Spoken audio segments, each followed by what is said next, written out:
Prime Minister, 2 years now in power. Those who were watching you 2 years ago still remember the promises you made about clamping down on corruption, mismanagement, unemployment, falling debt, creating 10 million jobs, providing low-cost housing, sophisticated education services and health services. For many people, by the way, Mr. Prime Minister, you haven't so far delivered on those promises. Why?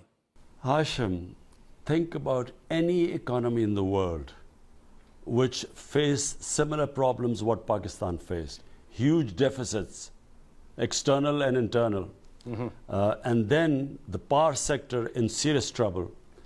No country can immediately snap its finger and everything, the reforms take place. It's a struggle.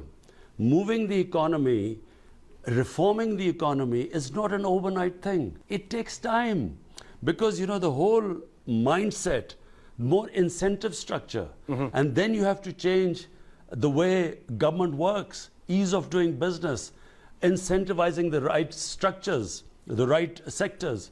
It takes time. But in my opinion, in these 2 years, Pakistan has moved into the right direction. You know, in the dream world, in fairy tales, there are these quick solutions. You have a magic wand and a society changes.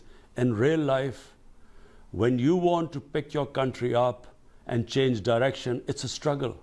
I do not want my country to always keep borrowing for its existence. Pakistan has to change the structure of raising your revenues. It takes reforms. And then cutting down your expenditure, what we've done. Corruption is one of the biggest killers in the society.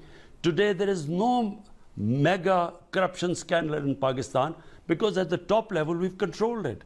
Problem is still, we have corruption low down the levels, which is again going to be a struggle. We need to take a lot of steps eventually to control corruption at all levels. But it's a struggle. It's not going to happen quickly. And so, reason why we have not been able to clamp down on corruption is because those who come into power and make money, using the power to make money, have never been held accountable.